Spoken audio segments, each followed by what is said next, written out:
സൂറത്തുൽ ബഖറ 172-ാമത്തെ ആയത്തിലൂടെ അല്ലാഹു പഠിപ്പിക്കുകയാണ്, ഓ സത്യവിശ്വാസികളെ, ഓ മുഅ്മിനീങ്ങളെ, ഈമാനുള്ളവരെ, അല്ലാഹു വിളിക്കുകയാണ്, കുലൂ, നിങ്ങൾ കഴിക്കണം. എന്താ കഴിക്കേണ്ടതെന്നറിയോ?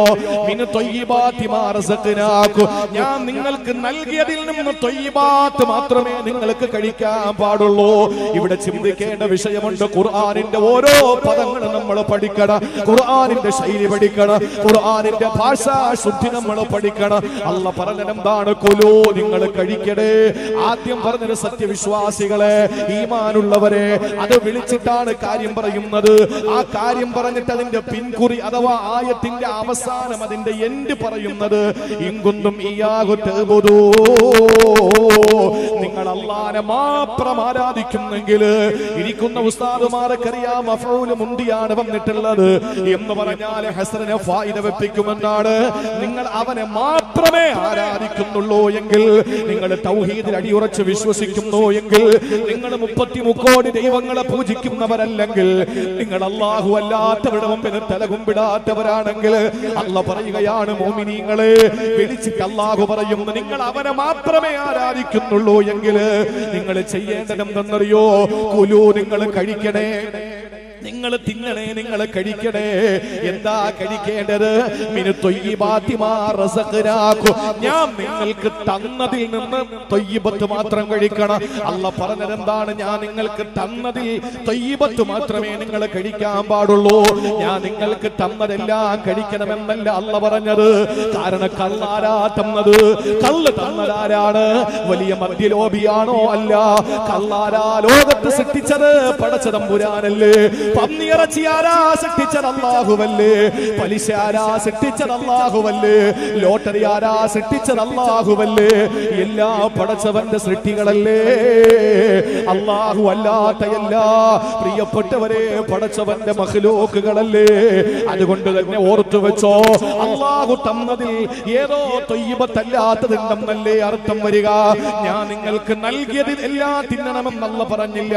സഹോദരങ്ങളെ, അല്ലാഹു പറഞ്ഞത് ഞാൻ നിങ്ങൾക്ക് നൽകിയതിൽ നിന്ന് ത്വയ്യിബത്ത് നിങ്ങൾ കഴിക്കണമെന്നാ. ത്വയ്യിബത്തെ കഴിക്കാൻ പാടുള്ളൂ ഞാൻ തന്നതില്. ഇവിടെ അല്ലാഹു തആല പറഞ്ഞത് ഹലാല് മാത്രം കഴിക്കാനല്ല. കാസർഗോഡുകാര് ചിന്തിക്കുന്നുണ്ടോ ഹലാല് മാത്രമേ കഴിക്കാൻ പാടുള്ളൂ എന്നല്ല. ഹലാലാകണം എന്നതിനപ്പുറത്ത് മറ്റൊരു ഡിമാൻഡ് കൂടിയുണ്ട്. എല്ലാ ഹലാലും കഴിക്കാൻ പറ്റൂല. അത് എന്തുകൊണ്ടെന്നറിയോ? ഇന്ന് ദിവസം ശനിയാഴ്ചയായിരുന്നല്ലോ. ഇന്ന് ശനിയാഴ്ച ഉച്ചയ്ക്ക് നിങ്ങൾ ഉണ്ടാക്കിയ സമ്പത്തിൽ നിന്ന് നിങ്ങളുടെ ഭാര്യയുടെ കൈവശം കൊണ്ട് കൊടുത്ത സ്വത്ത്, അതിൽ നിന്ന് നിങ്ങൾ വാങ്ങിയ അരി, അതിൽ നിന്ന് നിങ്ങൾ വാങ്ങിയ മത്സ്യം അല്ലെങ്കിൽ മാംസം അല്ലെങ്കിൽ അതിന്റെ പച്ചക്കറി, അത് പാകം ചെയ്തിട്ട് നിങ്ങളുടെ പരിശുദ്ധമായ വീട്ടില് നിങ്ങളുടെ തീന്മേശയില് ഭക്ഷണം വിളമ്പി വെച്ച് പ്രിയപ്പെട്ടവള്, അവള് നിർമ്മിച്ച പാത്രം ഹലാലാണ്, അവള് നിർമ്മിച്ച ഭക്ഷണം ഹലാലാണ്, അവൾക്ക് വേണ്ടി നിങ്ങൾ സമ്പാദിച്ചത് ഹലാലാണ്. ആ ഹലാലായത് നിങ്ങൾ ഇന്ന് കഴിച്ചല്ലോ ഉച്ചയ്ക്ക്.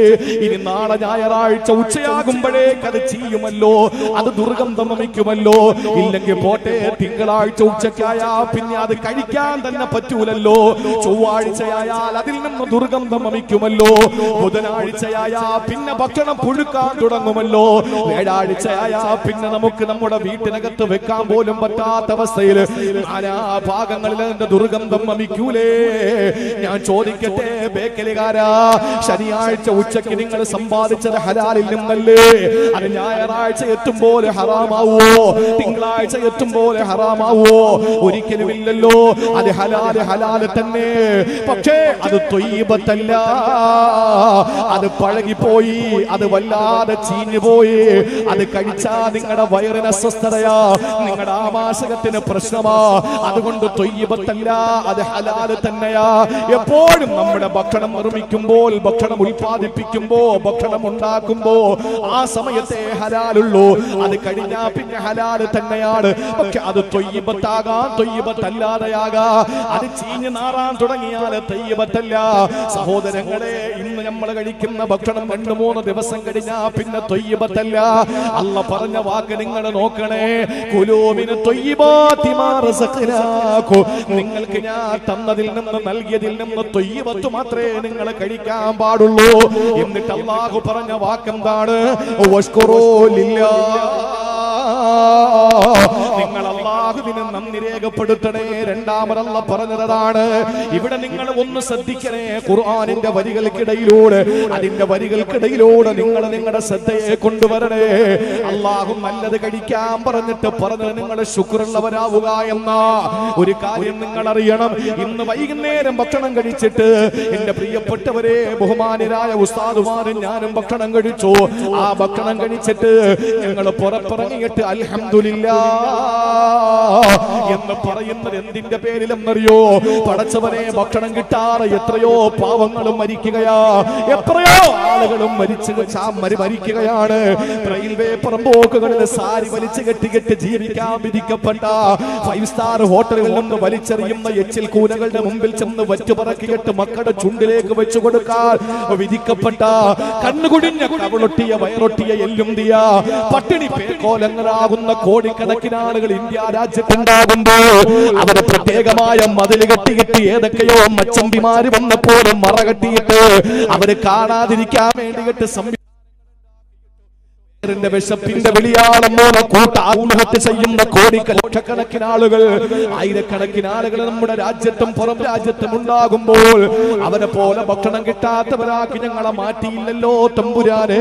യഥേഷ്ടം കഴിക്കാൻ ഞങ്ങൾക്ക് ഭക്ഷണം തന്ന അല്ലോ, ഇനി ഭക്ഷണം ഉണ്ടെങ്കിൽ തന്നെ പടച്ചവരെ തൊണ്ടയ്ക്ക് താഴെ ഇറക്കാൻ പറ്റാതെ കാസർഗോഡ് ജില്ലക്കാരെ നിങ്ങൾക്കറിയല്ലോ, മലബാറിലും മാവേലിയിലും പരശുറാമിലും വന്ദേ ഭാരതിലും നേത്രാവതിയിലും അതുപോലെ തന്നെ ഇവിടെ നിന്ന് തിരുവനന്തപുരത്തേക്ക് പോകുന്ന ട്രെയിനുകളിൽ കയറുമ്പോൾ അറിയാ, RCCയിലേക്ക് പോകുന്ന എത്രയോ സഹോദരങ്ങള് സഹോദരിമാര് കാസർഗോഡ് ജില്ലക്കാരുണ്ട്. ക്യാൻസർ രോഗം പിടിപെട്ടുപോയാ തൊണ്ടയ്ക്ക് താഴെ ദ്വാരമുണ്ടാക്കിയിട്ട് ദ്വാരം നിർമ്മിച്ചിട്ട് അതുവഴി ട്യൂബ് ഇട്ടിട്ട് ഭക്ഷണം കൊടുക്കാൻ കഴിയാത്തതിന്റെ പേരില് ജ്യൂസാക്കിയിട്ട് കൊടുക്കുന്ന എത്രയോ ആളുകളില്ലേ? ആ രീതിയിൽ പടച്ചവനെ ഞങ്ങളെ നീയാക്കിയില്ലല്ലോ. കുടിക്കാൻ വെള്ളം ദാഹിക്കുമ്പോൾ വെള്ളമെടുത്തിട്ട് വായിലേക്ക് വെച്ച് കുടിക്കാൻ തൊണ്ടയിൽ നിന്ന് താഴോട്ടിറക്കാൻ ഞങ്ങൾക്ക് ഭാഗ്യം തന്ന അല്ലാഹ്, അൽഹംദുലില്ലാഹ്. നിനക്കാണ് സർവസ്തുതി തമ്പുരാനെ. ഈ ശുക്രിന്റെ വാചകം നമ്മൾ പറയുന്നില്ലേ ബേക്കലുകാരാ? എന്നാൽ ഇന്ന് രാത്രി നിങ്ങൾ ഡിന്നർ കഴിച്ചപ്പോൾ, ഉച്ചയ്ക്ക് നിങ്ങൾ ലഞ്ച് കഴിച്ചപ്പോ, രാവിലെ ബ്രേക്ക്ഫാസ്റ്റ് കഴിച്ചപ്പോ, വൈകുന്നേരം ചായ കുടിച്ചപ്പോ, നിങ്ങളത് കഴിഞ്ഞിട്ട് പെങ്ങളെ അൽഹംദുലില്ലാഹ് പറയാ നിങ്ങൾ മറന്നുപോയോ? നിങ്ങൾക്കതിനെ കഴിഞ്ഞിട്ടില്ലേ? അത് എന്തിന്റെ പേരിലെന്നറിയോ? നിങ്ങൾ കഴിച്ച ഭക്ഷണത്തിന്റെ ഏതോ കണ്ടന്റ് ഹറാമോ, അത് ത്വയ്യിബത്തല്ല. അതുകൊണ്ടാണ് അല്ലാഹു ഖുർആനിലൂടെ പറഞ്ഞത്, നിങ്ങൾ കഴിക്കേണ്ടത് ഞാൻ തന്നതിൽ നിന്ന് ത്വയ്യിബത്താണ്. എന്നിട്ട് നിങ്ങൾ എനിക്ക് ശുക്ർ ചെയ്യണമെന്ന് പറയുമ്പോ അല്ലാഹുവിന്റെ ഖുർആനിന്റെ വരികൾക്കിടയിലൂടെ ഊളിയിട്ട് സഞ്ചരിച്ച മുഫസ്സിരീങ്ങൾ പറഞ്ഞതെന്തെന്നറിയോ? അല്ലാഹു പറയാതെ പറഞ്ഞത്, എനിക്ക് ശുക്ർ ചെയ്യാൻ നിനക്ക് ഭാഗ്യം വേണോ? ഹലാലും ത്വയ്യിബുമല്ലാത്തത് കഴിക്കല്ലേ. അങ്ങനെ ഒരു തുള്ളി വെള്ളം നിങ്ങളുടെ പള്ളയിൽ പോയാ എനിക്ക് ശുക്ർ ചെയ്യാൻ നിങ്ങൾക്ക് കഴിയില്ല. ആരൊക്കെയാ രാത്രി ഭക്ഷണം കഴിച്ചത് അൽഹംദുലില്ലാഹ് പറയാത്തത്? അൽഹംദുലില്ലാഹ് പറയാത്തതിന്റെ കാരണം നിങ്ങൾ കഴിച്ച ഭക്ഷണത്തിൽ ത്വയ്യിബത്തല്ലാത്ത ഹറാമായ എന്തോ കടന്നിട്ടുണ്ട്. ചിലപ്പോൾ മുളക് പൊടി, ചിലപ്പോൾ മല്ലിപ്പൊടി, ചിലപ്പോൾ ഉപ്പ്, അല്ലെങ്കിൽ അതിന്റെ ഏതെങ്കിലും ഒരു കണ്ടന്റ് അത് നിഷിദ്ധമാണ്, ത്വയ്യിബത്തല്ല. അങ്ങനെ നമ്മുടെ പള്ളയിൽ കയറിയാൽ അൽഹംദുലില്ലാഹ് പറയാൻ നമുക്ക് തൗഫീഖ് അല്ലാഹ് തരില്ല. നിസ്സാരമെന്ന് കരുതിയോ? ശാകിരീങ്ങളാവാന്ന് പറഞ്ഞാൽ അത് വലിയ പദവിയാ സഹോദരങ്ങളെ. ശാകിരീങ്ങളായതുകൊണ്ടാണ് മഹാന്മാരെ തേടിയിട്ട് ആളുകൾ വരുന്നത് അല്ലേ? ഈ ഉറൂസ് ഇവിടെ ഞാൻ ചോദിക്കട്ടെ, ചെയർമാന്റെ അല്ലെങ്കിൽ കൺവീനറുടെ അല്ലെങ്കിൽ ഖതീബിന്റെ അല്ലെങ്കിൽ പ്രഭാഷകനായ എന്റെ വാപ്പയോ ഉമ്മയോ വാപ്പയുടെ വാപ്പയോ വാപ്പയുടെ ഉമ്മയോ മരണപ്പെട്ടാൽ ഇതുപോലെ ഒരു ഉറൂസ് നടത്തുവോ? ഇല്ല. കാരണം എന്താണ്? അവരുടെ പദവി ശാകിരീങ്ങളായി അള്ളാഹു തിരഞ്ഞെടുത്തത് കൊണ്ടാണ്. ആ ഭാഗ്യം കിട്ടണമെങ്കിൽ നല്ലത് കഴിക്കണം. തേനീച്ച അക്കലത്ത് തയ്യിബ, നല്ലതേ കഴിക്കൂ. നമ്മൾ എന്തു വേണം? മോമിനീങ്ങൾ തേനീച്ച പോലെ എന്ന് പറഞ്ഞാൽ നല്ലതേ കഴിക്കാൻ പാടുള്ളൂ, ത്വയ്യിബത്തെ കഴിക്കാൻ പാടുള്ളൂ. ബേക്കിൽ പള്ളിയിൽ നിസ്കരിക്കാൻ വന്നു, അത് ക്വാളിറ്റി അല്ലേ? അല്ല അല്ല അല്ല. ബേക്കൽ മഖാം ഉറൂസിന് വന്നു, അതവൻ നല്ലവനാണെന്നുള്ളതിന്റെ ക്വാളിറ്റി അല്ലേ? അല്ല. എന്തുകൊണ്ടല്ല എന്ന് ചോദിച്ചാൽ അള്ളാഹുവിന്റെ റസൂൽ സല്ലല്ലാഹു അലൈഹി വസല്ലമ തങ്ങൾ ഒരാളെ പരിചയപ്പെടുത്തി, ഒരു മുസാഫിറിനെ. ആ മുസാഫിറിന്റെ പ്രത്യേകത എന്തെന്നറിയോ? ആ മുസാഫിർ ഭൗതികമായ എല്ലാ രസങ്ങളും വേണ്ടെന്ന് വെച്ചു. മുസാഫിർ യാത്രക്കാരനാണ്. എവിടേക്ക്? ഹറമിലേക്കല്ല, റൗളയിലേക്കല്ല, ബൈത്തുൽ മുഖദ്ദസിലേക്കല്ല, മസ്നക്കുടി വഴി ഊട്ടിയിലേക്കുമല്ല. പിന്നെ അവന് യാത്ര പോകുന്നത് എങ്ങോട്ടാണ്? ഇലല്ലാഹ്, അല്ലാഹുവിലേക്ക്, പടച്ചവനിലേക്കുള്ള യാത്ര. ഈ യാത്രയുടെ രസം അങ്ങോട്ട് പിടിച്ചപ്പോൾ അവൻ കുളിക്കാൻ പോലും ഭൗതികമായ ആസ്വാദനങ്ങളും രസങ്ങളും ഒഴിവാക്കി. അങ്ങനെ അവന്റെ ശരീരം മുഴുവനും അഗ്ബറ, പൊടി പിടിക്കാൻ തുടങ്ങി. അവന്റെ ശരീരം മുഴുവനും പൊടി പിടിക്കാൻ തുടങ്ങി. തീർന്നില്ല, അവൻ എണ്ണ തേച്ചിട്ട് കുളിക്കാതെയായി. കാരണം അവന്റെ ലക്ഷ്യം അല്ലാഹുവാണ്. ആ യാത്രയിൽ അവൻ തലമുടി ചീകാതെ എണ്ണ തേക്കാതെ അവന്റെ തലമുടി ജട പിടിച്ചു. അവന്റെ രണ്ട് കൈകളും ആകാശത്തിലേക്ക് നീട്ടിയിരിക്കുകയാണ്. ആകാശത്തിലേക്ക് രണ്ട് കൈകൾ നീട്ടിയിട്ട് യാ റബ്ബ്, യാ റബ്ബ്, ഇത് മാത്രമാണ് അവന്റെ മുദ്രാവാക്യം, വേറെ ഒന്നുമില്ല. മുദ്രാവാക്യം യാ റബ്ബ്, യാ റബ്ബ്, വേറെ ഒന്നും ഇല്ല. ഉദാഹരണം ചെയ്ത് 10 മിനിറ്റ്. വേറെ ഒരു കാര്യം അവന് പറയാനില്ല. യാ റബ്ബ്, യാ റബ്ബ്, എന്റെ പടച്ചോനെ, എന്റെ പടച്ചോനെ, ഇത് തന്നെയാണ് അവന്റെ മുദ്രാവാക്യം. അല്ലാഹുവിന്റെ റസൂല് പറയുന്നു, അവൻ എവിടെ നിന്നോ കഴിച്ച ഭക്ഷണം, മശ്റബുഹു, കുടിച്ച വെള്ളം, മത്അമുഹു, കഴിച്ച ഫുഡ്, മൽബസുഹു, അവൻ ധരിച്ചിരിക്കുന്ന വസ്ത്രത്തിന്റെ ഒരു നൂല് ഹറാം, നിഷിദ്ധമാണെങ്കിൽ ഫഅന്നാ യുസ്തജാബു ലഹു, അവൻ എങ്ങനെ ഉത്തരം കിട്ടുക? അവൻ എങ്ങനെയാണ് അല്ലാഹു തആല ഉത്തരം കൊടുക്കുക? ഇത് ആരെ പറ്റിയാ പറയുന്നത്? രണ്ട് പെരുന്നാളിന് മാത്രം വരുന്ന പെരുന്നാൾ കാക്കായെ പറ്റിയാണോ? ജുമയ്ക്ക് മാത്രം വരുന്ന ഈ ജുമാ കാക്കായെ പറ്റിയാണോ? 5 നേരം പള്ളിയിൽ വരുന്ന ഒരു സത്യവിശ്വാസിയെ പറ്റിയാണോ? അല്ല. അള്ളാഹുവിന്റെ റസൂല് പരിചയപ്പെടുത്തിയത് ദുനിയാവിന്റെ രസങ്ങളൊക്കെ ഒഴിവാക്കി അള്ളാഹുവിലേക്ക് നീണ്ട യാത്ര നടത്തുന്ന ഒരു മുസാഫിർ, ഒരു യാത്രികൻ. ആ യാത്രക്കാരൻ ആകാശത്തിലേക്ക് കൈനീട്ടിയിട്ട് ദ്വാരക്കുമ്പോ പോലും അവൻ കഴിച്ച ഭക്ഷണം, കുടിച്ച വെള്ളം, ധരിച്ച വസ്ത്രം ഹറാമാണെങ്കിൽ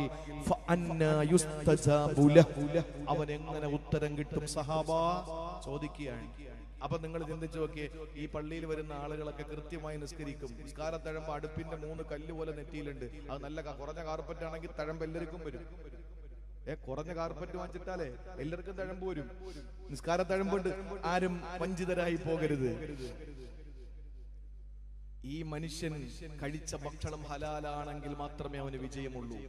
നമ്മൾ പലപ്പോഴും പറഞ്ഞിട്ടുണ്ട്, ഞാൻ എന്റെ വേദികളിൽ പലപ്പോഴും പറഞ്ഞിട്ടുണ്ട്, കല്ലും കുപ്പിച്ചില്ലും മുള്ളും കമ്പിയും ആണിയും ഒക്കെ ഉള്ള ഭൂമിയിലൂടെ ഒരു നല്ല ഷൂ ഉണ്ടെങ്കിൽ, നല്ല വിലപിടിപ്പുള്ള ഷൂ ഉണ്ടെങ്കിൽ, പാദരക്ഷ എന്ന് പറയുന്നത് തന്നെ പാദത്തിന് സുരക്ഷിതത്വം നൽകുന്നതെന്നല്ലേ, അത് ഇട്ടുകൊണ്ട് നടന്നാൽ ഒരു പ്രശ്നമില്ല, ഓടാം, ചാടാം, ഒരു കുഴപ്പമില്ല. കാരണം നല്ല ഷൂ ആണെങ്കിൽ കമ്പി തുളച്ചു കയറൂല, ചില്ല് പൊത്ത് കയറൂല, ഒന്നും ചെയ്യില്ല. പക്ഷേ ഇന്റർലോക്ക് ഇട്ട സ്ഥലത്തുകൂടി, അല്ലെങ്കിൽ ടൈല് പാകിയതിലൂടെ, അല്ലെങ്കിൽ ഗ്രാനൈറ്റ് പാകിയതിലൂടെ, അല്ലെങ്കിൽ കുഷൻ ഇട്ടതിലൂടെ ഒരാൾ ഒരു ചെരുപ്പിട്ട് കൊണ്ടുപോകുമ്പോ ആ ചെരുപ്പിന്റെ അകത്ത് ഒരു ഈത്തപ്പഴത്തിന്റെ കുരു കിടന്നാൽ അവന് നടക്കാൻ പറ്റുമോ? കാല് വേദനിക്കും. കൈകൊണ്ട് പലതും ചെയ്തു പോയി. അല്ലാഹ് ഗഫൂറാണ്, പൊറുക്കും. അല്ലാഹ് ജോ ബൈഡനെ പോലെ ക്രൂരനൊന്നും അല്ല. നമ്മൾ എന്തെങ്കിലുമൊക്കെ ഹറാമ് കണ്ടുപോയി, അല്ലാഹു തആല ബെന്യാമിൻ നെതന്യാഹു എന്ന് പറയുന്ന വർഗീയവാദിയെ പോലെ ഭീകരനല്ല. പടച്ച തമ്പുരാൻ പൊറുക്കും, അല്ലാഹു മാപ്പ് തരും. പക്ഷേ പ്രിയപ്പെട്ട സഹോദരങ്ങളെ, പള്ളയിൽ ഉള്ളിൽ ഒരു കടല എന്തെങ്കിലും ഒരാളെ പറ്റിച്ചോ തട്ടിച്ചോ വെട്ടിച്ചോ നമ്മൾ തിന്നിട്ടുണ്ടെങ്കിൽ, ബേക്കൽ ഉറൂസിലല്ല, ബേക്കൽ പള്ളിയിൽ നിസ്കാരത്തിനല്ല, നീ നിസ്കരിച്ച്, ഉമർ തങ്ങളുടെ ഭാഷ കടമെടുത്തു പറഞ്ഞാൽ, നിസ്കരിച്ച് നിസ്കരിച്ച് നിന്റെ മുതുക് വില്ല് പോലെ വളഞ്ഞാലും നിനക്ക് അല്ലാഹു ഖബൂലിയത്ത് തരൂല. ഈ തേനീച്ച നല്ലതേ കഴിക്കൂ, നമ്മളോ നല്ലത് കഴിക്കണമെന്ന് അല്ലാഹുവിന്റെ വിശുദ്ധ ഖുർആൻ. ഇബാദത്ത് പോട്ടെ, എന്തെല്ലാം പ്രശ്നങ്ങൾ അല്ലാണ്ട് ചോദിക്കുന്നു. സ്ത്രീകൾ ഉണ്ടല്ലോ പരിപാടിയിൽ, വയലുകാക്ക സ്ത്രീകളില്ലേ?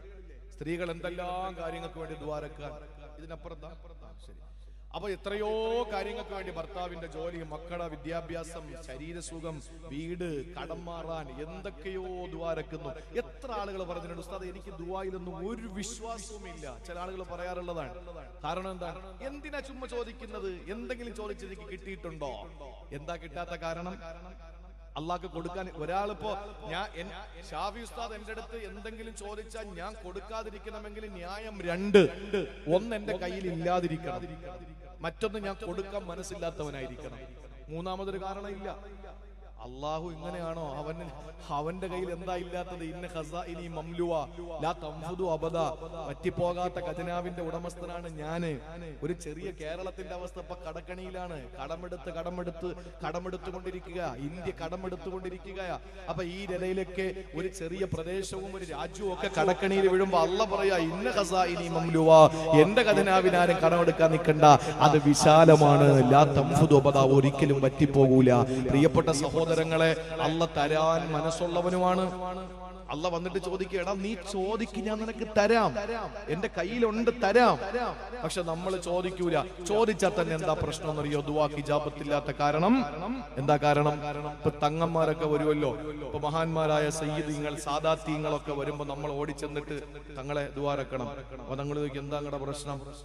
അത് എനിക്ക് ശരീരത്തിന് സുഖമില്ല, ഭാര്യയ്ക്ക് പിന്നെ ഒരു ഓപ്പറേഷൻ ഉണ്ട്, മക്കള് മൂത്തോൻ അവിടെ പഠിക്കുന്നു, ഇളയോൻ ഇവിടെ പഠിക്കുന്നു, എന്റെ ഒരു മരുമകൻ ഗൾഫിൽ. ഇതെല്ലാം കൂടെ പറഞ്ഞ മൂപ്പർ കേട്ടോണ്ടിരിക്കാൻ സമയം ഉണ്ടാവുമോ? അപ്പൊ ഉസ്താദുമാരായാലും തങ്ങന്മാരായാലും ആരെ കണ്ടാലും ദുആ വസിയത്ത് ചെയ്യേണ്ട ഒരു രീതി ഞാൻ പറഞ്ഞു തരാം. സഅദ് ബിൻ അബി വഖാസ് റളിയല്ലാഹു തആല അൻഹു അല്ലാഹുവിന്റെ റസൂലിന്റെ അടുക്കൽ വന്നിട്ട് പറഞ്ഞു, നബിയെ എനിക്ക് വേണ്ടി ദുആ രക്കണം. അഷ്റഫുൽ ഖൽഖ് സല്ലല്ലാഹു അലൈഹി വസല്ലം ചോദിച്ചു, എന്തിനാ സഅദേ ഞാൻ ദുആ രക്കേണ്ടത്? അല്ലാഹുവിന്റെ നബിയെ എനിക്ക് ഒറ്റ കാര്യത്തിന് ദുആ തന്നാൽ മതി. എന്താ സഅദേ? അയ്യജ്അലനി മുസ്തജാബ ദഅവ, എന്റെ ദുആ സ്വീകരിക്കാൻ വേണ്ടി നിങ്ങൾ ദുആ തന്നാൽ മതി. ചോദിക്കാനുള്ള ഞാൻ ചോദിച്ചോളാം. ഒരു പാക്കേജാണ്. നമുക്ക് എന്തെല്ലാം പറയാൻ കാണും. അപ്പൊ എനിക്ക് നിങ്ങളടുത്ത് പറയാനുള്ള എന്താ? എന്റെ ദുആ സ്വീകരിക്കാൻ വേണ്ടി നിങ്ങൾ ദുആ തന്നാൽ മതി. എനിക്ക് പല രഹസ്യങ്ങളും ചോദിക്കാണ്ട് പടച്ചവനോട്. ഇതെല്ലാം നിങ്ങളുടെ പറയാൻ പറ്റുമോ? അപ്പൊ എനിക്ക് പല കാര്യങ്ങൾ ആവശ്യമുണ്ട്. അപ്പൊ നിങ്ങൾ എനിക്ക് ദുആ രക്കേണ്ടത് എന്താണ്? എന്റെ ദുആ സ്വീകരിക്കാൻ വേണ്ടി നിങ്ങൾ ദുആ രക്ക്. എത്ര നല്ല ഭാഷയാണ് അത്, നമ്മൾ അവലംബിക്കണം. സഅദ് ബിൻ അബി വഖാസ് റളിയല്ലാഹു അൻഹു വന്നിട്ട് പറയുകയാണ്, യാ റസൂലല്ലാഹ്, നബിയേ ഉദ്ഉല്ലാഹ യജ്അലനി മുസ്തജാബ ദഅവ, ദുആക്ക് ഇജാബത്തുള്ള ആളാകാ എനിക്ക് വേണ്ടി ദുആ രക്കണേ നബിയേ. ആ സമയത്ത് അല്ലാഹുവിന്റെ റസൂൽ പറഞ്ഞതെന്തെന്നറിയോ? സഅദേ സഅദേ, അതിന് ഞാൻ ദുആ രക്കണമെന്നില്ല സഅദേ. അതിബ് മത്അമക തകുന മുസ്തജാബ ദഅവ, നീട്ടുന്ന കൈ വലിക്കും മുമ്പ് ഉത്തരം വേണോ? അല്ലാഹുവിന്റെ മുമ്പിൽ നീ കൈ നീട്ടുമ്പോ ആ കൈ വലിക്കുന്നതിന് മുമ്പ് അതിന് ഉത്തരം നിനക്ക് ലഭിക്കണോ? നീ ചെയ്യേണ്ടത് ഒരേ ഒരു കാര്യമാണ്, അതിബ് മത്അമക, നീ കഴിക്കുന്ന ഭക്ഷണം ത്വയ്യിബത്താകണം. തേനീച്ചയെ പറ്റി എന്താ പറഞ്ഞത്? അക്കലത്ത് ത്വയ്യിബ. നമ്മളെ പറ്റി എന്താ പറയുന്നത്? നിങ്ങൾ നല്ലതേ കഴിക്കാവൂ. എന്റെ സഹോദരിമാര് കേൾക്കാൻ വേണ്ടി ഞാൻ ഒരു കാര്യം പറയട്ടെ. സഹോദരിമാരെ കേൾക്കാൻ വേണ്ടി പറയുകയാണ്. മുൻഗാമികളായ മഹിളാരത്നങ്ങൾ, പൂർവസൂരികളായ ധീരകേസരിമാരുടെ പ്രിയപ്പെട്ട ഭാര്യമാര്, അവര് ഭർത്താക്കന്മാര് നേരം വെളുക്കുമ്പോ, പ്രഭാത സൂര്യന് പൊട്ടിവിടരുമ്പോ, കിഴക്കന് ചക്രവാളത്തിൽ അരുണകിരണങ്ങൾ പ്രകടമാകുമ്പോ, സുപ്രഭാതത്തില് വീട്ടിൽ നിന്ന് പുറത്തേക്ക് ജോലിക്ക് പോകുന്ന, തൊഴിലിന് പോകുന്ന, ഉദ്യോഗത്തിന് പോകുന്ന ഭർത്താവ്, ആ ഭർത്താവിനോട് മുൻഗാമികളായ മഹിളാരത്നങ്ങൾ പറഞ്ഞ വാക്ക്, കാസർഗോഡ് ജില്ലയിലെ ബേക്കലുള്ള എന്റെ പ്രിയപ്പെട്ട പെങ്ങളെ, നിങ്ങൾ നാളത്തെ സുപ്രഭാതം മുതൽ പറയണം നിങ്ങളുടെ ഭർത്താക്കന്മാരോട്. എന്താ പറയേണ്ടതെന്നറിയോ? ഇയ്യാക വകസ്ബൽ ഹറാം, എന്റെ പ്രേമഭാജനമേ, എന്റെ രാജകുമാര, എന്റെ പ്രാണനാഥ, നിങ്ങൾ അധ്വാനിക്കാൻ ജോലിക്ക് വേണ്ടി പോകുമ്പോ നിങ്ങൾ ശ്രദ്ധിക്കേണ്ടത്, ഹറാം ഞങ്ങൾക്ക് കൊണ്ടുതരല്ലേ, ഞങ്ങൾക്ക് ത്വയ്യിബത്തെ തരാവോ, ഞങ്ങൾക്ക് ഹലാലായതേ തരാവോ. എന്നിട്ട് ആ ഭാര്യമാര് പറയുമായിരുന്നത്രേ, ഇന്നാ നസ്ബിറു അലൽ ജൂ, ഞങ്ങൾ ഞങ്ങൾ വിശപ്പ് സഹിച്ചോളാ, പക്ഷേ വലാ നസ്ബിറു അലന്നാ, അല്ലാഹുവിന്റെ തീ നരകത്തിന്റെ ചൂട് താങ്ങാൻ ഞങ്ങൾക്ക് പറ്റൂല. നരകത്തിന്റെ ചൂട് ഞങ്ങൾക്ക് താങ്ങാൻ പറ്റൂല. ഞങ്ങൾക്ക് പറ്റും വിശന്ന് കിടക്കാൻ. വിശന്ന് ഞങ്ങൾ മരിച്ചാൽ ഞങ്ങൾക്ക് പ്രശ്നമല്ല. അതുകൊണ്ട് ഹലാലല്ലാത്തത് കൊണ്ട് തരല്ലേ. ഇത് ഭാര്യമാര് ഭർത്താക്കന്മാരോട് പറയണം. എന്തുകൊണ്ടെന്നറിയോ? ഇന്ന് ഭാര്യമാരല്ലേ ഭർത്താക്കന്മാരെ കൊണ്ട് പലിശയ്ക്ക് പണമെടുപ്പിക്കുന്നത്, ലോണിട്ട് വീട് വെക്കുന്നത്. സഹോദരങ്ങളെ ചിന്തിച്ചു നോക്ക്. ഒരു മനുഷ്യൻ എങ്ങനെയാണ് പലിശ എന്ന് പറയുന്ന കുഴിയിൽ വീണ് പോകുന്നത്, ഹറാമിൽ വീണ് പോകുന്നത് ഭാര്യയുടെ കൈ കൊണ്ടല്ലേ? ഇതെന്റെ വാക്കല്ല, കാരുണ്യത്തിന്റെ പ്രവാചകൻ, ലോകത്തിന്റെ അജയ്യനായ നേതാവ് നബി മുഹമ്മദ് മുസ്തഫ അവിടെന്ന് പറഞ്ഞു, കാന ഹലാഖുർ റജുലി അലാ യദൈ സൗജതിഹി. ലോകാവസാനം അടുക്കുമ്പോൾ, ഖിയാമത്ത് നാൾ അടുത്തു വരുമ്പോൾ ഒരു മനുഷ്യന്റെ നാശം അവന്റെ ഭാര്യയുടെ കൈ കൊണ്ടാ. ചോദിച്ചു, യാ റസൂലല്ലാഹ്, എങ്ങനെയാണത്? യുഅയ്യിറൂനഹു ബിളിഖിൽ മഈഷ. ജീവിതത്തിന്റെ പ്രാരാബ്ദങ്ങൾ പെണ്ണ് ഭർത്താവിനോട് പറയുമ്പോ അയാൾക്ക് പിന്നെ പലിശക്കാരനെ കാണേണ്ടി വരുന്നു, ബ്ലേഡുകാരനെ കാണേണ്ടി വരുന്നു, ലോട്ടറി ടിക്കറ്റ് എടുക്കേണ്ടി വരുന്നു. മുസ്ലിം സമുദായത്തിന് ഏറ്റവും കൂടുതൽ വിഴുങ്ങിയിരിക്കുന്ന ഒരു സംഗതിയാണ് ലോട്ടറി. ലോട്ടറി അള്ളാഹു കാത്തുരക്ഷിക്കട്ടെ. ഈ സാക്ഷര കേരളമാണോ രാക്ഷസ കേരളമാണോ അറിയില്ല. കേരളത്തിലെ ഈ മുസീബത്തുള്ളൂ, തമിഴ്നാട്ടിലില്ല. പാലക്കാട് വാളയാറിലും അതുപോലെ തന്നെ തമിഴ്നാടിന്റെ ഭാഗങ്ങളിൽ, ഞങ്ങളുടെ നാട്ടിൽ നിന്ന് 35-40 കിലോമീറ്റർ കഴിഞ്ഞാൽ തമിഴ്നാടാണ്. ആ തമിഴ്നാട്ടിന്റെ ബോർഡറിൽ ഒരുപാട് ലോട്ടറി കടകളുണ്ട്. കാരണം തമിഴന്മാരെടുക്കുന്നതൊക്കെ ഇവിടെ നിന്നാണ്. തമിഴ്നാട്ടിൽ കിട്ടൂല. ഞാൻ കഴിഞ്ഞ 2 ആഴ്ചക്ക് മുമ്പ് കർണാടകയിൽ പ്രസംഗത്തിന് പോയി. ആ കർണാടകത്തിലെ പ്രസംഗത്തിന് പോകുമ്പോ എന്നോട് അവിടുത്തെ സംഘാടകരും ഉസ്താദും കമ്മിറ്റിക്കാരും ഒക്കെ പറഞ്ഞത്, ഉസ്താദെ, ഞങ്ങളുടെ പള്ളി ഇരിക്കുന്ന കേരളത്തിലും പള്ളിയുടെ മദ്രസയും ബാത്റൂം ഇരിക്കുന്നതും കർണാടകത്തിലുമാണ്. കാരണം എന്താ? ബോർഡറിൽ അങ്ങനെ വരുമല്ലോ, കേരളവും അങ്ങനെ വരില്ലേ? അപ്പൊ അങ്ങനെയാണ്. പക്ഷെ ഇവിടെ ആ പാലം കണ്ടില്ലേ? ആ പാലത്തിന്റെ ഇരുവശങ്ങളിലും രാത്രി ആയതുകൊണ്ടാണ് നിങ്ങൾക്ക് കാണാൻ പറ്റാത്തത്. പകലാണെങ്കിൽ കാണാ നീണ്ട നിരയാണ് ലോട്ടറി കടകൾ. കർണാടകത്തിൽ സാധനം ഇല്ലാത്തത് കൊണ്ട് കന്നഡക്കാര് മൊത്തം എടുക്കാൻ പറഞ്ഞ കേരളത്തിലാ അല്ലേ? ഇത് സമുദായത്തെ ഇന്ന് ത്രസിച്ച് അതിങ്ങനെ വിഴുങ്ങിക്കൊണ്ടിരിക്കുന്ന ഒരു അവസ്ഥയാണ് ഇപ്പൊ ലോട്ടറി. എത്രയോ ഭാര്യമാരത് എടുത്തിട്ട് സൂറത്ത് യാസിന്റെ ഇടയിൽ കയറ്റി വെക്കും അടിക്കാൻ വേണ്ടി. ലോട്ടറി എടുത്താൽ ഒരു കാര്യം മനസ്സിലാക്കിയാൽ മതി. 1 ലക്ഷം രൂപ അടിക്കുന്നവൻ 3 ലക്ഷം മുടക്കിയിട്ടുണ്ടാവും.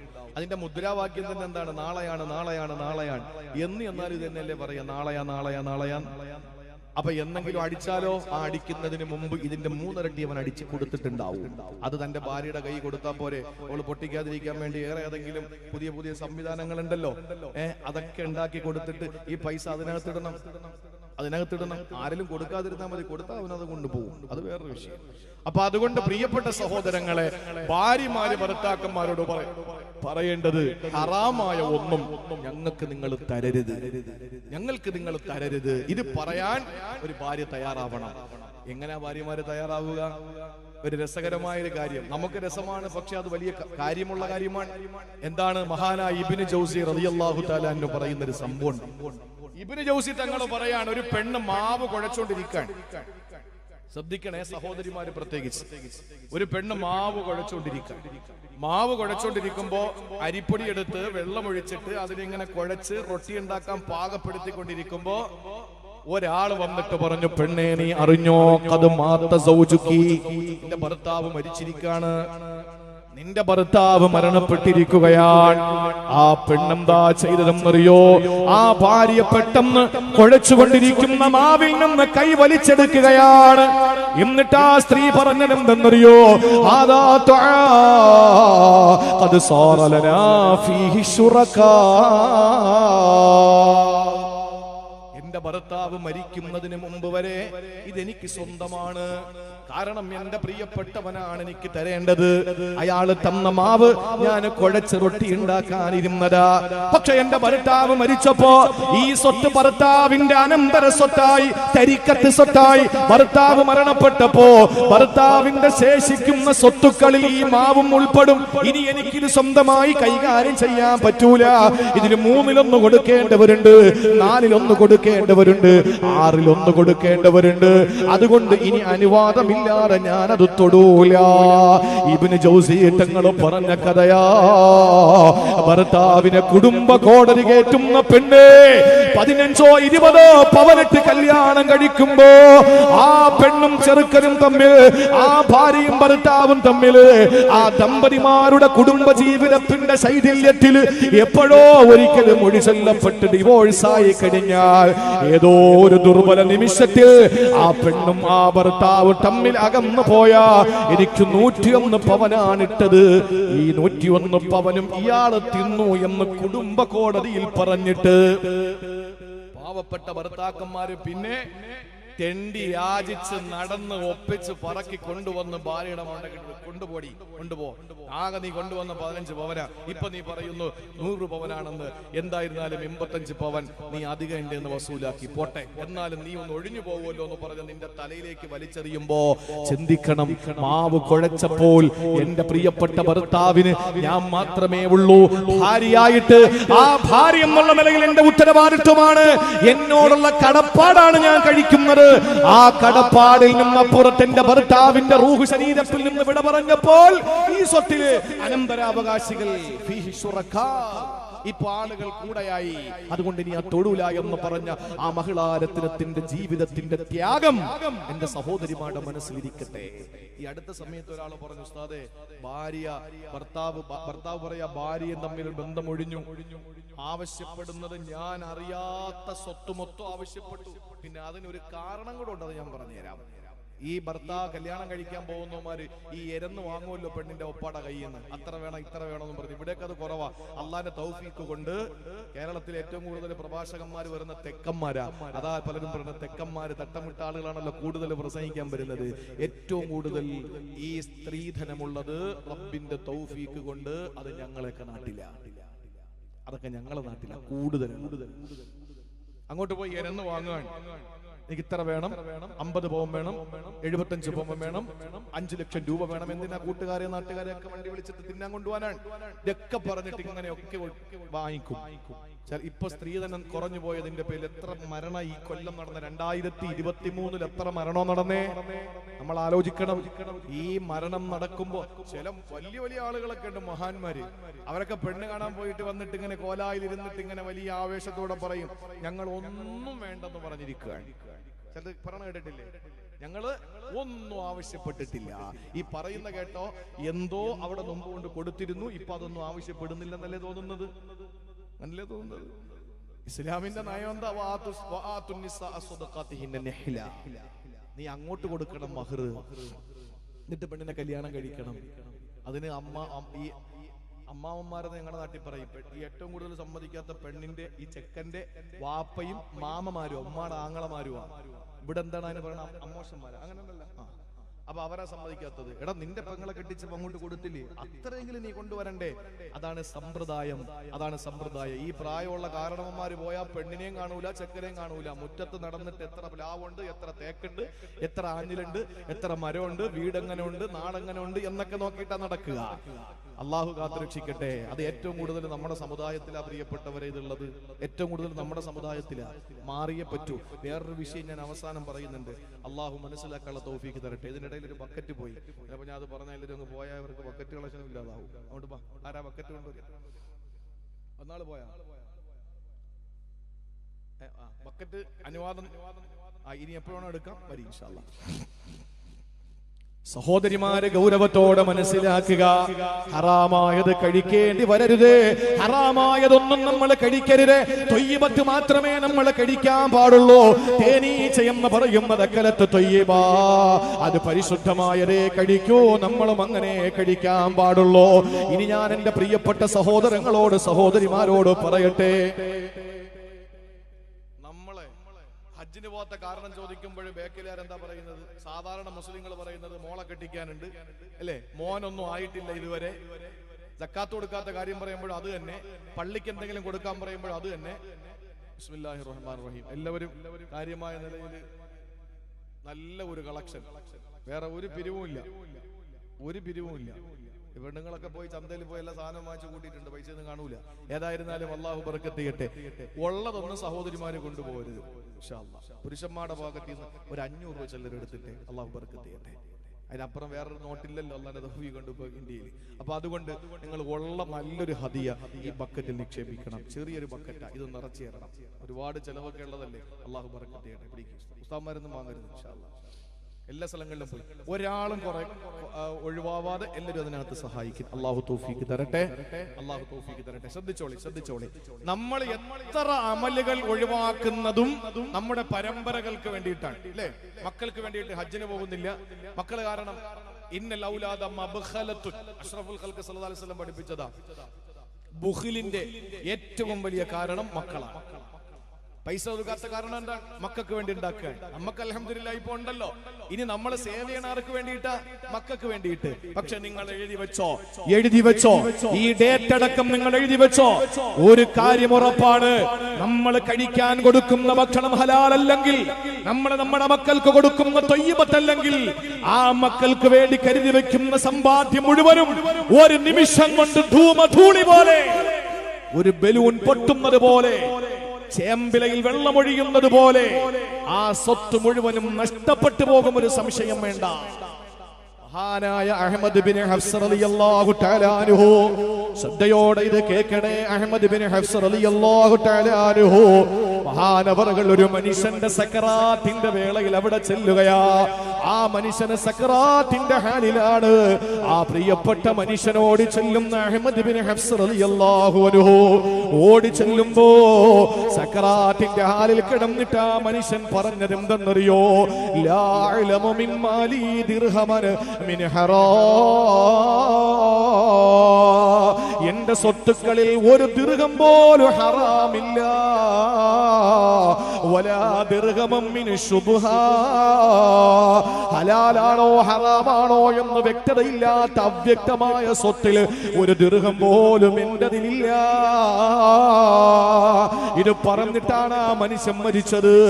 ആ മനുഷ്യന്റെ അടുത്തിരുന്ന് അഹ്മദ് ബിൻ ഹഫ്സ് എന്നവർ പറഞ്ഞതെന്തെന്നറിയോ? എന്റെ മനസ്സിൽ ഓർമ്മ വന്നത് സൂറത്തുൽ കഹ്ഫിലെ ഒരു ആയത്താ. കാരണം ഈ കിടക്കുന്ന വാപ്പയുടെ സക്കറാത്ത് എന്റെ ജീവിതത്തിൽ എന്റെ സ്വത്തുക്കളിൽ ശുബ്ഹത്തിന്റെതോ ഹറാമിന്റെതോ ഒരു ദിർഹമില്ല എന്ന വാപ്പ പറഞ്ഞപ്പോ അഹ്മദ് ബിൻ ഹഫ്സ് എന്നവർ പറയുന്നു, അതുകൊണ്ടാണ് ഈ മനുഷ്യന്റെ മോനെ അള്ളാഹു ഉയർത്തിയത്, ഈ മനുഷ്യന്റെ മകനെ അള്ളാഹു ലോകമറിയപ്പെടുന്ന മോനാക്കിയത് കൊണ്ടാ. കാരണം ഒരു ദിർഹം ഹറാമില്ല, ഒരു ദിർഹമിന്റെ സ്വത്ത് ശുബ്ഹത്തുകളിൽ പെട്ടിട്ടില്ല. അതുകൊണ്ട് ഈ പൊന്നുമോൻ അള്ളാഹു ഉയർത്തി. ആ പൊന്നുമോൻ ആരെന്നറിയോ? ഇവിടത്തെ തബ്ലീഗ് അംഗീകരിക്കുന്ന, മുജാഹിദ് അംഗീകരിക്കുന്ന, ജമാഅത്ത് ഇസ്ലാമി അംഗീകരിക്കുന്ന, സുന്നികൾ അംഗീകരിക്കുന്ന അസ്ഹുൽ കുതുബി ബഅദ കിതാബില്ലാഹ്, അല്ലാഹുവിന്റെ വിശുദ്ധമായ ഖുർആൻ കഴിഞ്ഞാൽ ലോകത്തെ ഏറ്റവും വലിയ പ്രാമാണിക ഗ്രന്ഥമേതാ? ബുഖാരിയിൽ ജനിച്ച മുഹമ്മദ് ബിൻ ഇസ്മാഈലുൽ ബുഖാരി റളിയല്ലാഹു തആല അൻഹുവിന്റെ സഹീഹുൽ ബുഖാരിയ. ആ പിതാവ് ഒരു ദിർഹം ശുബ്ഹത്തിന്റെ സ്വത്തോ ഞാൻ മരിച്ചപ്പോ എന്റെ കയ്യിലില്ല, എന്റെ മക്കൾക്ക് കൊടുത്തിട്ടില്ല. ഇത് പറഞ്ഞ വാപ്പാന്റെ മോനാരായെന്നറിയോ? മഹാനായ സയ്യിദുനാ ഇമാം ബുഖാരി റളിയല്ലാഹു തആല അൻഹു. ബുഖാരി ഇമാം ആയത് വാപ്പായും ഉമ്മായും കൊടുത്ത ഭക്ഷണത്തിന്റെ മേന്മയാണ്.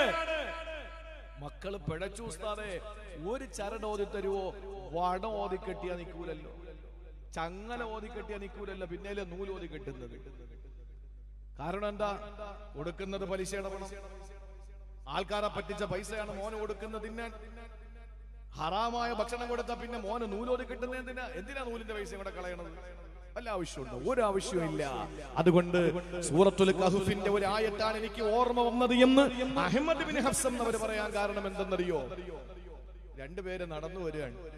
വിശപ്പ്, വല്ലാത്ത വിശപ്പ്, വിശന്ന് ദാഹിച്ച് പരവശരായി ആ നാട്ടുകാരുടെ എന്നിട്ട് ചോദിച്ചിരി ഭക്ഷണം തരുമോ?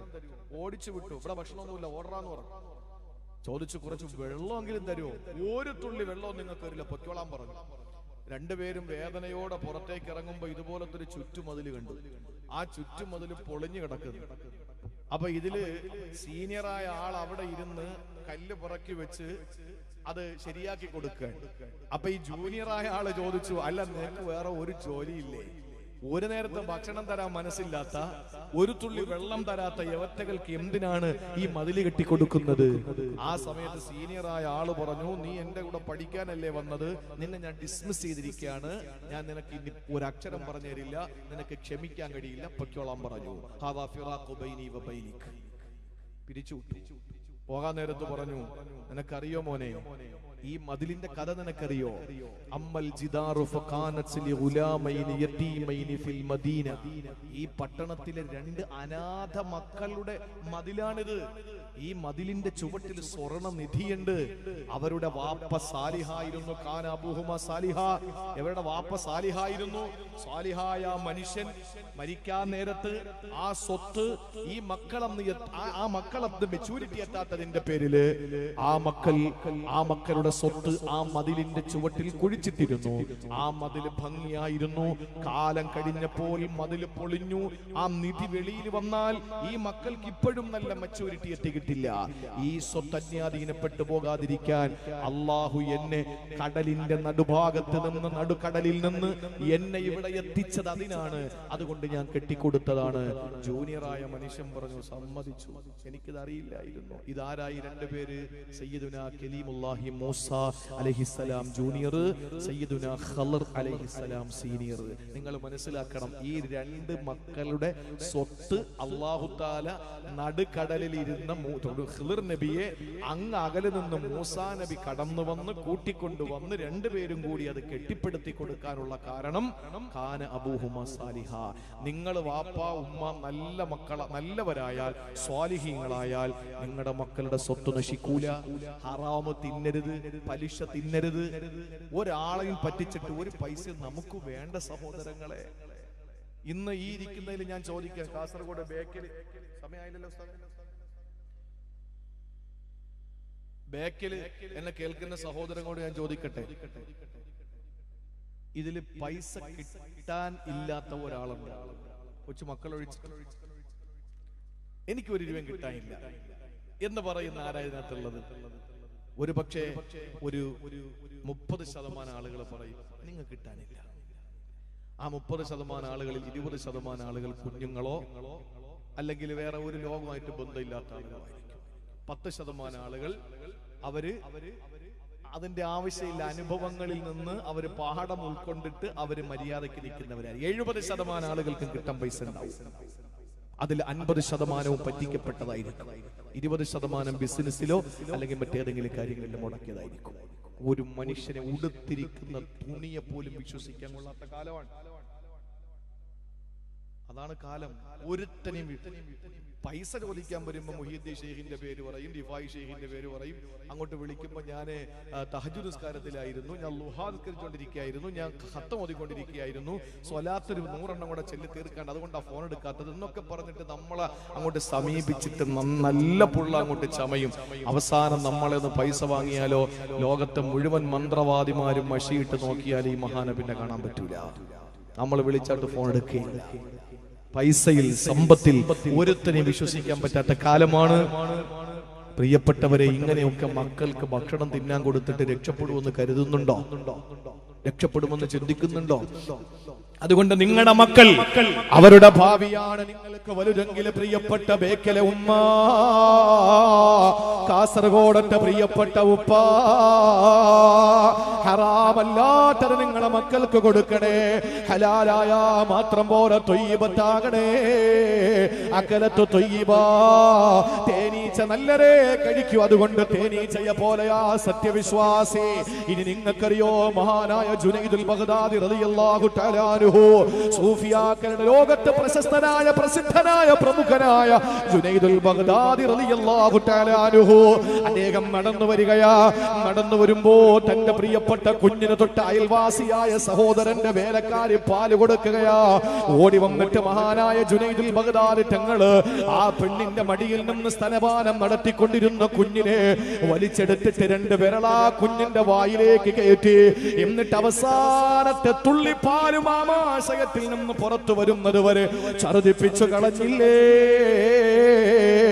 ആളുകൾ ചോദിച്ചു, ജുനൈദേ നീ എന്തിനാണ് ആ പണി ചെയ്തത്? ആ സമയത്ത് ജുനൈദുൽ ബഗ്ദാദി തങ്ങൾ പറഞ്ഞു, എന്റെ അയൽക്കാരൻ പലിശക്കാരനാ. ആ പലിശക്കാരനായ അയൽക്കാരന്റെ ഭക്ഷണമല്ലേ വേലക്കാരി കഴിക്കുന്നത്? ആ വേലക്കാരി കഴിച്ച ഭക്ഷണം ഹറാമല്ലേ? ആ ഹറാമിൽ നിന്ന് ഉൽപ്പാദിപ്പിക്കപ്പെടുന്ന പാല് എന്റെ കുഞ്ഞിന്റെ പള്ളയിലേക്ക് പോയാൽ, വയറ്റത്ത് പോയാ, അല്ലാഹുവിന്റെ റസൂൽ പറഞ്ഞിട്ടില്ലേ, ഏതൊരു ശരീരത്തിൽ ഉൽപ്പാദിപ്പിക്കപ്പെടുന്ന രക്തം അത് ഹറാമിൽ നിന്നാണ് ഉൽപാദനമെങ്കിൽ അന്നാറു ഔലാ ബിഹി, അവന് നരകം തന്നെയാണ് അനിവാര്യമെന്ന് പറഞ്ഞിട്ടില്ലേ? അതുകൊണ്ട് എന്റെ കുഞ്ഞിനെ നരകത്തിൽ വിടാൻ എനിക്ക് വയ്യ എന്ന് പറഞ്ഞിട്ട് ജുനൈദുൽ ബഗ്ദാദി റളിയല്ലാഹു തആല അൻഹു ആ പ്രിയപ്പെട്ട കുഞ്ഞിനെ പാല് കുടിച്ചു കൊണ്ടിരിക്കുമ്പോ വേലക്കാരിയായ അയൽക്കാരന്റെ വേലക്കാരിയുടെ മടിയിൽ നിന്ന് വലിച്ചെടുത്തുവെങ്കിൽ, പ്രിയപ്പെട്ട എന്റെ സഹോദരങ്ങളെ, സഹോദരിമാരെ, നമ്മുടെ മക്കൾക്ക് ഹറാം കൊടുക്കരുത്, ഹലാലേ കൊടുക്കാൻ പാടുള്ളൂ. അല്ലാഹു മനസ്സിലാക്കാനുള്ള തൗഫീഖ് തരട്ടെ. അപ്പോൾ തേനീച്ചയെ പോലെയാണ് സത്യവിശ്വാസി. കാരണം ഒന്ന്, അക്കലത്തു ത്വയ്യിബ, നല്ലതേ കഴിക്കാറുള്ളൂ. ഇനി രണ്ടാമത്തേത് കേട്ടോ, 11 മണിക്ക് 11:15 അവസ്ഥ, 11:15. ഒരുപാട് നീട്ടിക്കൊണ്ട് പോകണ്ട, നിങ്ങൾ ഇരുന്നോളി. ഞാൻ എവിടെന്നാ വന്നേ? ഞാന് ഇന്നലത്തെ പ്രസംഗം കൊല്ലം ജില്ല. ആ കൊല്ലം ജില്ലയിലെ പ്രസംഗം കഴിഞ്ഞിട്ട് വീട്ടിലെത്തപ്പോഴേക്ക് 12 മണിയായി തോന്നുന്നു. 12, 11, 11:30 മണിയായി. കിടന്നുറങ്ങി. രാവിലെ എണീറ്റു. ഞാൻ തിരുവനന്തപുരത്ത് വന്നു, ട്രെയിൻ കയറി. ഇവിടെ വന്ന് 7:15 മണിക്ക് കാസർഗോഡ് വന്നു.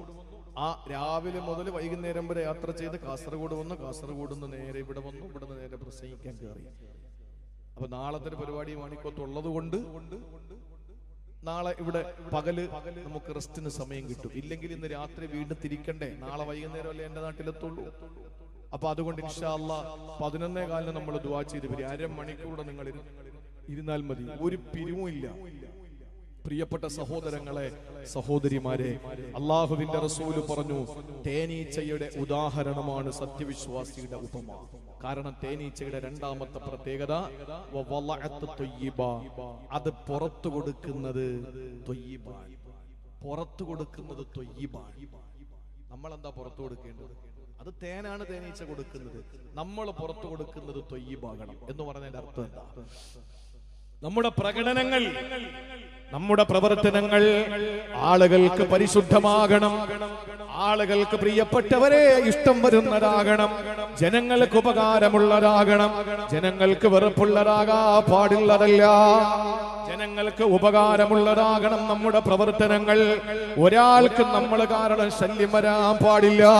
നിങ്ങൾക്കറിയോ, ഹബീബായ നബി മുഹമ്മദ് മുസ്തഫ സല്ലല്ലാഹു അലൈഹി വസല്ലമ തങ്ങൾ പറയുകയാണ്, ലൈസൽ മുഅ്മിനു ബിത്തആനി വലൽ ലആനി വലൽ ഫാഹിശി വലൽ ബദീ. റസൂലുള്ള പറയുകയാണ്, ഒരു സത്യവിശ്വാസി ലൈസൽ മുഅ്മിനു ബിത്തആ, വല്ലാത്ത വിമർശകനാകാൻ സത്യവിശ്വാസിക്ക് കഴിയൂല. ആളുകൾ എന്ത് പറഞ്ഞാലും വിമർശന ബുദ്ധി, വിമർശനത്തോട് വിമർശനം നടത്തുന്നവരുണ്ടല്ലോ. ഇന്ന് സോഷ്യൽ മീഡിയ പരതിയാൽ അറിയാ എവിടെ ഏതെല്ലാം പ്രശ്നങ്ങൾക്ക് തുടക്കം കുറിക്കുന്നതും വിശ്വാസികളുടെ ഫേക്ക് ഐഡിയയോ അല്ലെങ്കിൽ വിശ്വാസികൾ തന്നെയോ ആണല്ലോ. പ്രിയപ്പെട്ടവരെ, സാദാത്യങ്ങളെ വിടുന്നില്ല, ഉലമാക്കളെ വിടുന്നില്ല, പള്ളികളെ വിടുന്നില്ല, മഹാന്മാരെ വിടുന്നില്ല, സാധാരണക്കാരെ വിടുന്നില്ല. എല്ലാം കടുത്ത വിമർശനമാണ്. നിസാര കാര്യത്തിനും വിമർശനത്തോട് വിമർശനമാണ്. രണ്ടാമത് റസൂലുള്ള പറയുന്നു, വലല്ല, ഒരിക്കലും ഒരു സത്യവിശ്വാസിക്ക് ശപിക്കുന്നവനാകാൻ പറ്റൂല. ഒരു മനുഷ്യന്റെ നാശത്തിന് വേണ്ടി പ്രാർത്ഥിക്കുന്നവനാകാൻ പറ്റൂല. ഒരു മനുഷ്യന്റെ നാശത്തിന് വേണ്ടി ശപിക്കുന്ന വാക്കുകൾ പറയുന്ന, ശാപവാക്ക് പറയുന്നവനെ അവനെ സത്യവിശ്വാസിയല്ല. സഹോദരങ്ങളെ, റസൂലുള്ള പറയുന്നു വലൽ ഫാഹിഷി, അശ്ലീലതയുള്ളവനാകാൻ, സഭ്യതയില്ലാത്തവനാകാൻ ഒരു സത്യവിശ്വാസിക്ക് കഴിയില്ല. ഒരിക്കലും സത്യവിശ്വാസി സഭ്യതയില്ലാത്തവനാവൂല, സഭ്യമായ വാക്കുകൾ പറയുന്നവനാകണം. അതുകൊണ്ടല്ലേ അല്ലാഹുവിന്റെ റസൂല് പറഞ്ഞത് വൽ കലിമത്തു ത്വയ്യിബത്തു സദഖ, നല്ല വർത്തമാന സദഖയാ, നല്ല വർത്തമാന സദഖയാണ്. ആരോടും നമ്മൾ പറയുന്നത് അവർക്ക് വേദന വരാൻ പാടില്ല.